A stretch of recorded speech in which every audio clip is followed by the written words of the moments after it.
Hello everybody, welcome back to the Shovel Knight playthrough. In this part, we are going to the Hall of Champions, which is basically just a bonus level. You don't have to do this at any point. I think the only thing you can find in here is just music notes, I think, are the only things for 100% that you wouldn't be able to get. And screw you, lady, I'll do my own fundraising campaign with money that I'll get from people and stuff, yeah. I was gonna say, like, if you were about to finish that with a blackjack and hookers line. No. No, because I'm terrible at cards and I don't like STDs. So yeah, I mean, I was about to say for a second you don't like women. I'm like, those are legitimate fundraising tactics, and it's not just a joke when you say it like that, right? Yeah, no, casino fundraisers and. Like, I mean, I'm sure something has been funded by hookers at some point. Whether or not it should have been is a discussion for an entirely different day. And, this game really... No, we should do that now. It's a bonus level. Okay, anyway, this game really likes the darkness, light flash. Yeah, like, the one thing I don't like about that game is it's a little too hard to see. Honestly, the only thing that bothers me is that the lightning hurts my eyes after a while, is the thing. So, you're playing us on a bigger TV, yeah, I agree. Yeah, like, even just watching the footage is just like, ow, my face. So don't play this in the dark. Like, the stage later in the game with the rain, I actually don't mind that at all. It's just the lightning flashes that kind of get me.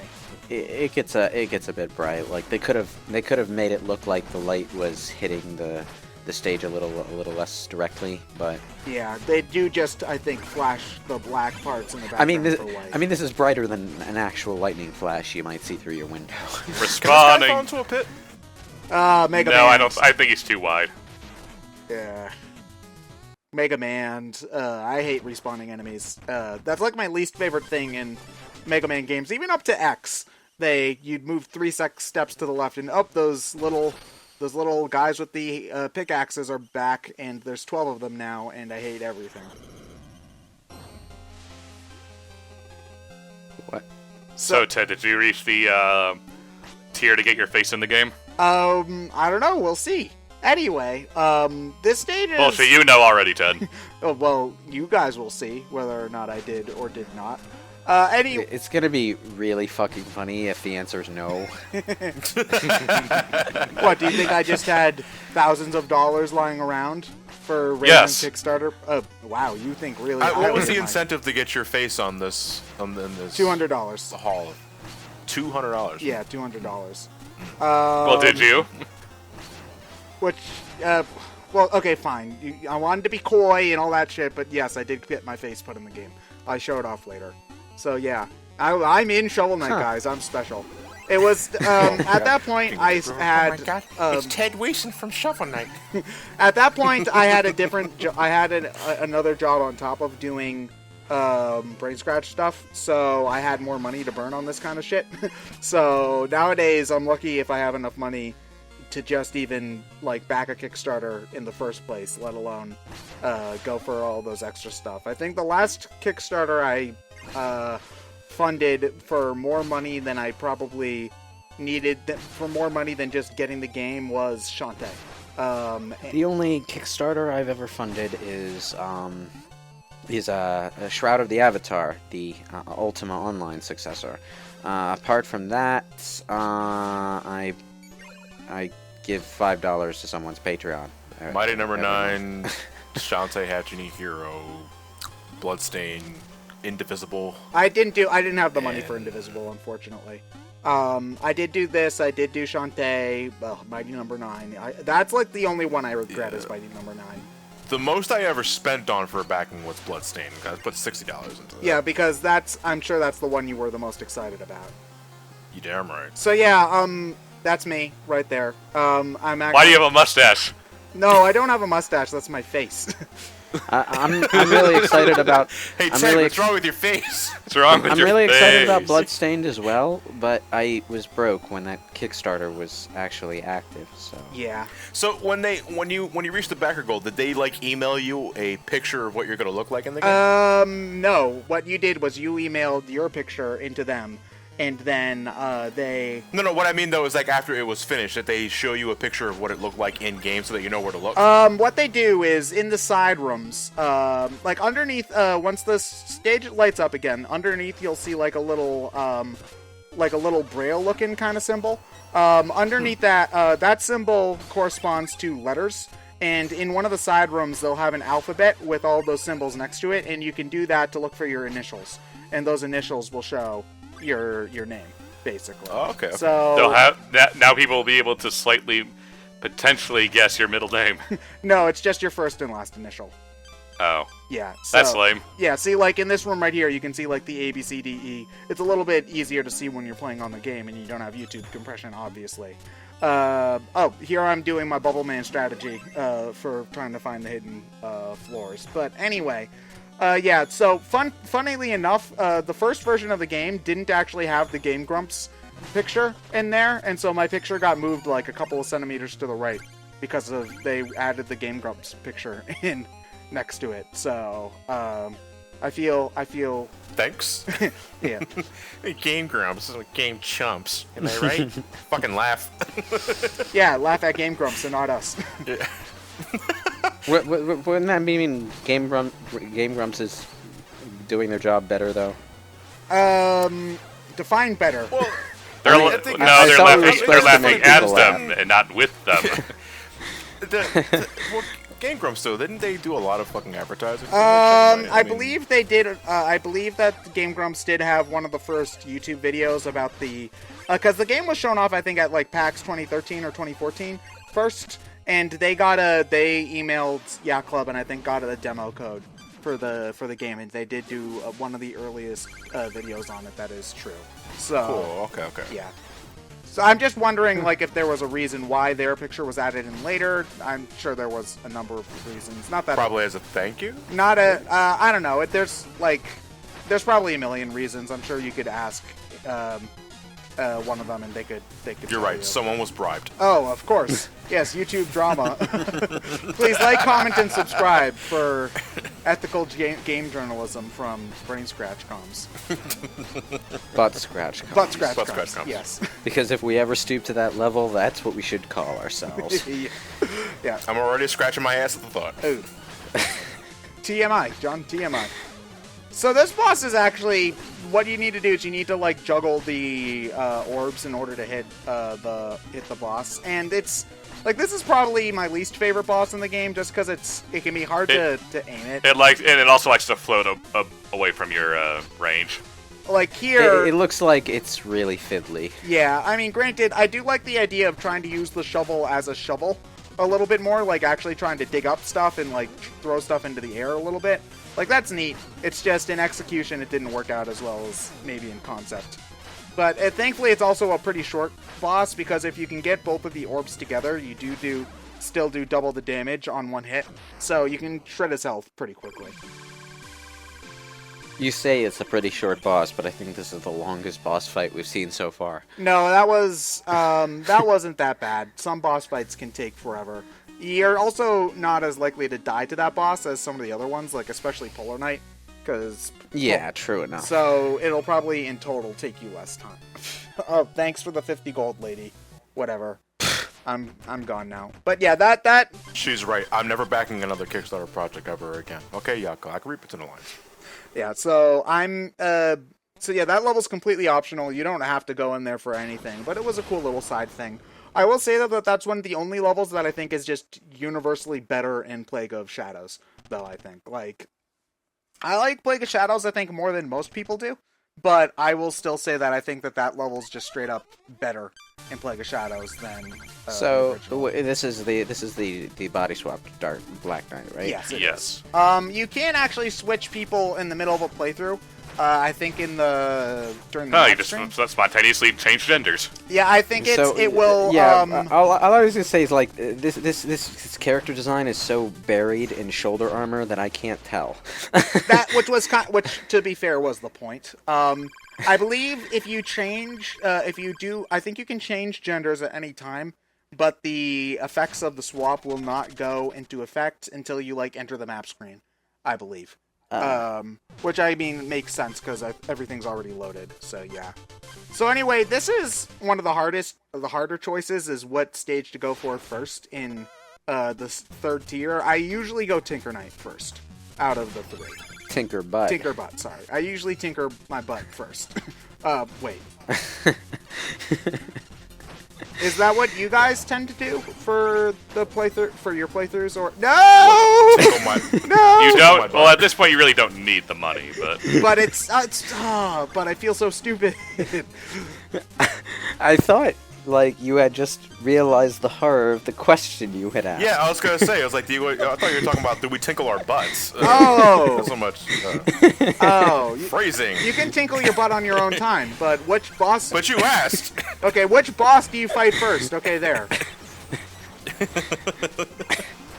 I tend to go Propeller Knight just to get him over with. I want Propeller Knight first because I like the upgrade. Oh yeah, the Propeller Dagger That too. is pretty good. Do you guys? I'm guessing. Do you guys all go for Polar Knight last then? Usually, Probably right yeah. after Propeller Knight. Well, I always go for him last because he's like the only knight that is that has a personal relationship to Shovel Knight, so it kind of feels fitting to do him last, rather than just randomly have him go first or something like that. I don't know. That's just me. Like, they don't go too deeply into it, which is, I guess, one thing you could like or not like about Shovel Knight is that they have some lore. They don't go too deep into it, so it doesn't clog up the important parts, which is the level designs, but at the same time, you could want a little bit more, I suppose. Yeah. Like, I should mention, like, I'm all for, leaving things up to, reading between the lines, drawing your own conclusions. Like, if that's done well, that can be immensely satisfying storytelling. But at the same time, there needs to be lines to read between at the same time, which is... Yeah. So, I'm hoping that if they ever do make whenever they do make a Shovel Knight 2, which they'll do eventually, like, probably not, again, I think they said that their next project was going to be unrelated to Shovel Knight, which I can imagine would be good for them because they have essentially been working on the same game for 4 years now, so that'll tire out anybody.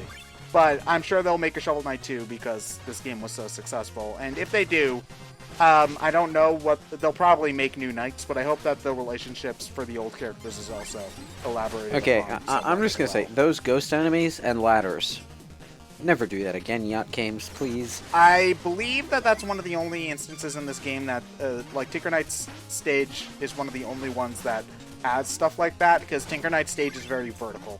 It's trying to be like a Wetman it's stage. just like, that enemy looks like when you first see it, it looks like it should be something that you're able to time, but then it zips at you, and it's like, ugh. Yeah, that's what makes them so irritating, because it's like, okay, it's just a faster version of the propeller rats, and then, nope, they're gonna just, zip at you and chomp, and their movement patterns are... That was entirely your fault. I expected the thing to move to the left before it actually did, so yes, it was my fault.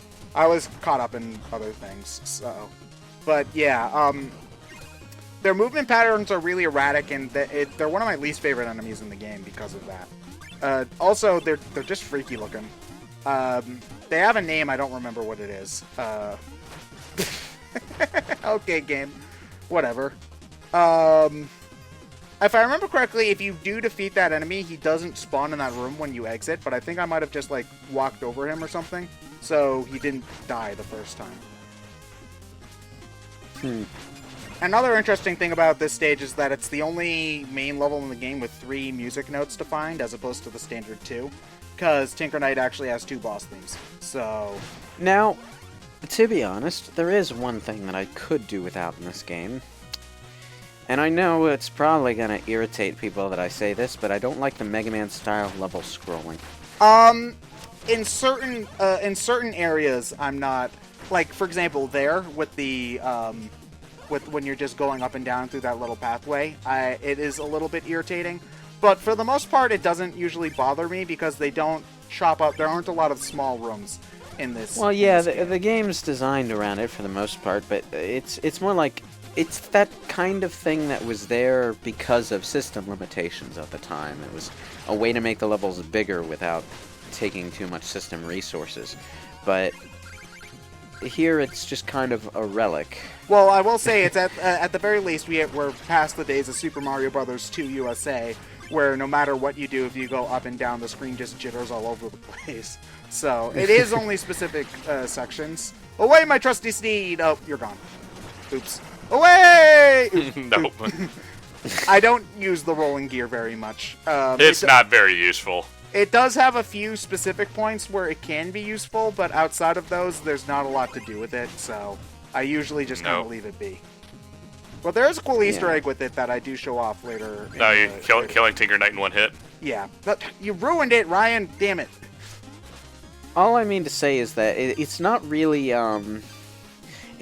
something that lends anything interesting to the level design, the scrolling mechanic, and I feel like in some places it sort of limits the player's ability to react to things by forcing them to change screens to see what's going on. Well, there are some points in the game where you're about to fall, and the scrolling gives you a chance to see. Okay, there's an enemy. Gives you a chance. Yeah, and that was basically and that was basically the only reason that those falling sections in Mega Man were ever doable.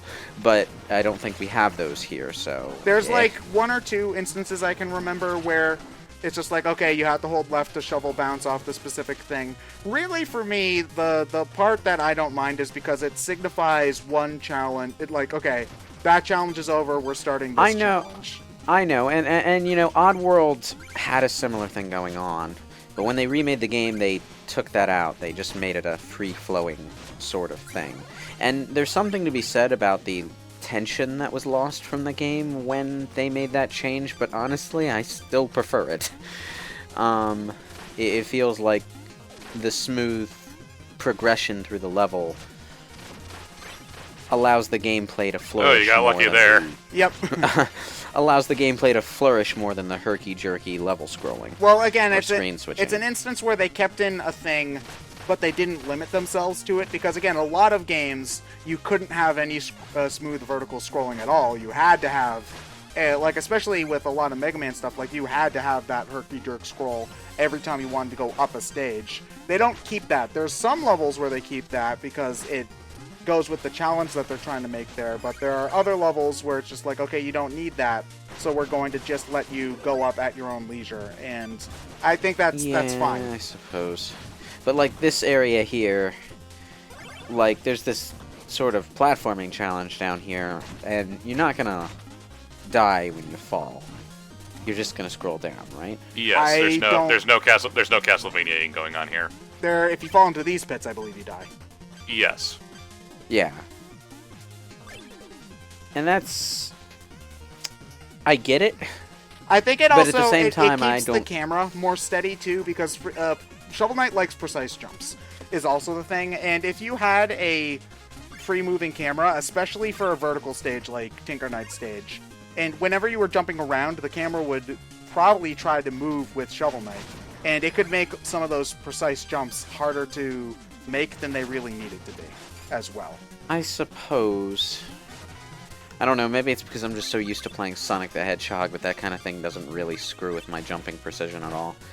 Sonic the Hedgehog also generally doesn't try to go for precise jumps. Unless if you're walking really slowly, is the thing. It's more pronounced in Sonic 1, but it does do precise jumps quite a lot. It's more. That's not usually the focus, I guess, is what I'm more trying to say. You'd be surprised how many sections of the levels in all three games have those precise jumping moments. But in Sonic, though, there aren't too many bottomless pits in Sonic. I'm struggling to think of any in the Genesis games. There are some levels that have straight up no bottomless pits, and a lot of Sonic 3 and Knuckles has this design mechanic where in order to make the levels bigger, they removed the concept of bottomless pits completely from existence, and instead just sort of had the level vertically loop in on itself, so it could zigzag around. Yeah, Marble Garden is the big one. Ice Cap is another one. Yeah, but the thing is that in Sonic, the game isn't trying. If you can make there are precise jumps, but you usually aren't punished as much for failing them. You either lose rings or you drop down to a bottom path, where in Shovel Knight, if you miss a precise jump, you die, usually. So it's a lot more important that you can make those. And I love Tinker Knight's female design because the pigtails are cute. Boop. Defeated. Like, I know that Tinker... What the hell? Yep, you can... Tinker Knight does have a Phase 1 boss, but you can kill it in one hit by riding the gear at her. Honestly, I find the first phase is supposed to be like a joke, like she runs around scared and throws wrenches at you. But I honestly usually end up taking more damage to that than to this. the big scary mech, you know? Well, you know, it's erratic, so it's harder to predict and dodge. Yeah. Yeah, this on the other hand is pretty predictable, and what Ted's doing is pretty much the best thing to do. Yeah, if you're on the ground, just throw axes, and if you're in the air, you know, there. I didn't take a single point of damage, which would have been an achievement for the record. Cranky Kong on that pitch. That would have been an achievement. Yeah, whatever. Like, I mean, I don't know why I care that much, because Switch doesn't track achievements over the game, but I do one of these days. Like, it's hard, so it's not going to be anytime soon, but one day I would like to get a perfect 100% all achievements save file for all the Shovel Knight games. That would be cool, but that's a long-term goal kind of thing. I love Shovel Knight, but it also is one of those games that I have to be in the right mood to play as well. Yeah, I sort of get you. Yeah, where there are some games where you can play them no problem, but there are some games where if you have to force it, you're not having as much fun. And unfortunately, Shovel Knight's one of those for me. Not that it's a detriment to the game itself, it's just kind of how my tastes are lining up at any given moment.